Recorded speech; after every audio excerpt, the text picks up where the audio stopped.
भगवान महादेव पर बेलपत्र के पत्ते क्यों चढ़ाए जाते हैं? चलो आज इसको क्लियर कर लेते हैं। एक बार एक शिव का भक्त लकड़हारा था, जंगल में लकड़ियां काटता था। एक दिन जंगल में लकड़ियां काट रहा था, तभी उसको शेर की आवाज सुनाई देती है और उस समय पर अंधकार होने वाला था। बस उसको लकड़ियों की उस दिन कुछ ज्यादा जरूरत थी, इसलिए उसने ज्यादा टाइम लगा दिया था। लेकिन डर के मारे वो भागकर एक पेड़ पर चढ़ जाता है। अंधेरा हो जाता है। जो शेर की आवाज थी वो आ ही रही थी उसके कानों में, तो वो नीचे नहीं उतरता है और फिर अंधेरा होने की वजह से फिर वो और ज्यादा डर जाता है। और बस सयों की बात थी कि जिस पेड़ पर वो चढ़ा वो बेलपत्र का पेड़ था और उसके नीचे एक शिवलिंग रखा हुआ था। वो शिव का भक्त था, सारी रात शिव को पुकारता रहता है।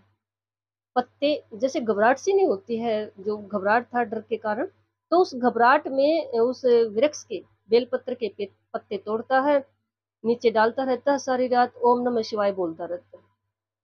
वो सारे पत्ते जितने भी उसने तोड़े शिवलिंग पर चढ़ते रहे, ओम नमः शिवाय बोलता रहा।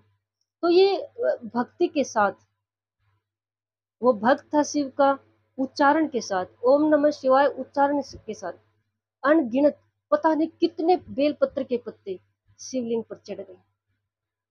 और उस भक्त की सच्ची भक्ति के साथ भगवान महादेव उससे बहुत खुश होते हैं, उसको दर्शन देते हैं और उसकी इच्छा के अनुसार उसको वरदान दे देते हैं। तभी से भगवान महादेव पर बेलपत्र चढ़ाए जाते हैं और जो भी बेलपत्र चढ़ाता है कहते हैं उसकी मनोकामना पूर्ण होती है। सावन के महीने में कावड़ और कावड़ियों की बहुत ज्यादा धूमधाम देखते हैं। कावड़ क्या है और जो शिव भक्त हैं वो कावड़े हरिद्वार से ही क्यों लेकर आते हैं? चलो आज इसको क्लियर कर लेते हैं। कावड़िया होते हैं जो यात्रा करते हैं, उनको कावड़िया कहा जाता है। और कावड़ क्या है?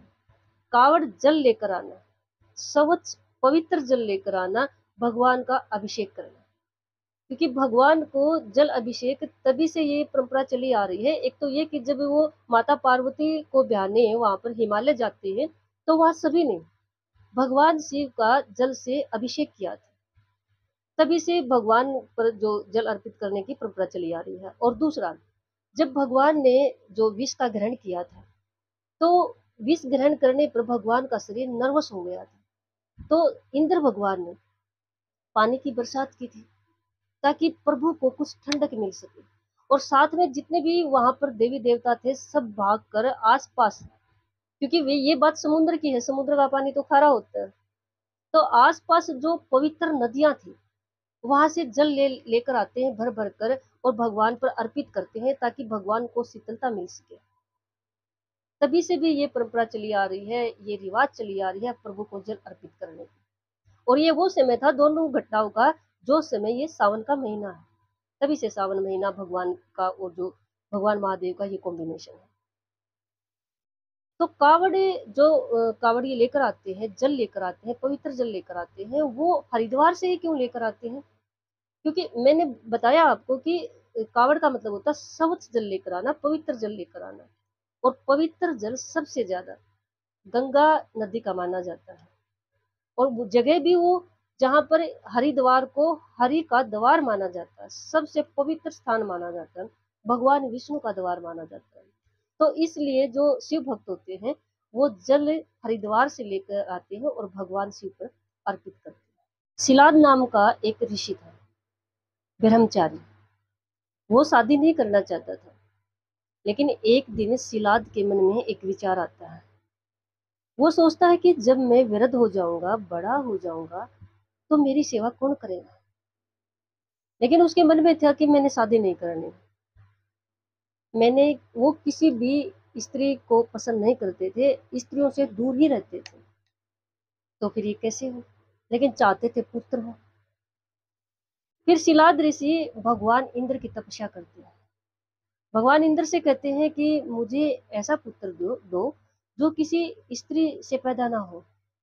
तो भगवान इंद्र कहते हैं कि मैं नेचर के खिलाफ नहीं जा सकता, इतनी पावर मेरे पास नहीं है।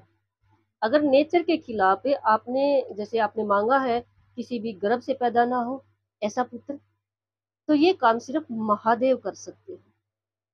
तो शिलाद ऋषि भगवान महादेव का तप करते हैं, तपस्या करते हैं। भगवान महादेव प्रकट होते हैं तो शिलाद ऋषि अपनी इच्छा प्रकट करते हैं। भगवान महादेव कहते हैं, शिलाद ऋषि तुम एक बार सोच लो, तुम जो मांगोगे मैं तुम्हें दूंगा, मैं तुम्हारी तपस्या से प्रसन्न हूँ, लेकिन तुम सोच कर मांगना। लेकिन शिलाद ऋषि तो भगवान की तपस्या में इतने मंत्र मुग्ध हो जाते हैं, कहते हैं, हे प्रभु, मुझे ऐसा पुत्र दो जो किसी स्त्री के गर्भ से पैदा ना हो, और आप जितना बलशाली हो, आप जितना बलशाली क्या, आपको भी अपनी पीठ कंधे पर उठा ले, इतना बलशाली हो। और हे प्रभु, हमेशा ही मेरी तरह आपकी तपस्या में लीन रहे, मुझे ऐसा बेटा दो। भगवान महादेव तथास्तु कह देते हैं।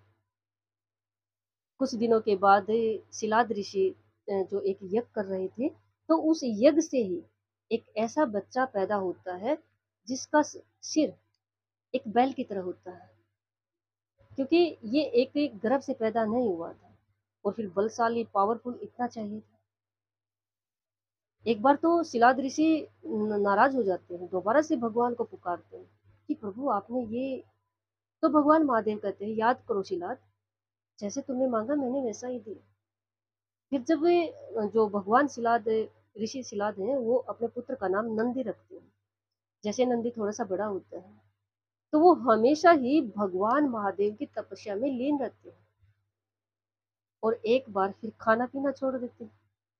कहते हैं कि मुझे तो प्रभु के पास जाना है, मुझे शिव के पास जाना है, मुझे अपने कंधों पर, अपनी पीठ पर शिव को घुमाना है। ये तो हद हो गई। जो शिलाद थे उन्होंने प्रभु को फिर पुकारा। भगवान महादेव बोले कि शिलाद, जैसा तुमने मांगा मैंने वैसा दिया। तो शिलाद ऋषि अपने आप को संभाल लेते हैं, समझा लेते हैं, और उनको पूरी तरह अच्छी तरह से याद आता है कि सच में उन्होंने जैसा मांगा वैसा ही प्रभु ने दिया।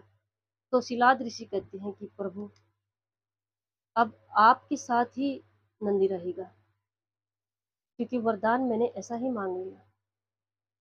भगवान महादेव ने कहा, हाँ शिलाद, तुमने ऐसा ही मांगा था। तभी से जो नंदी को भगवान शिव अपने साथ ले जाते हैं और अपना वाहन बना लेते हैं।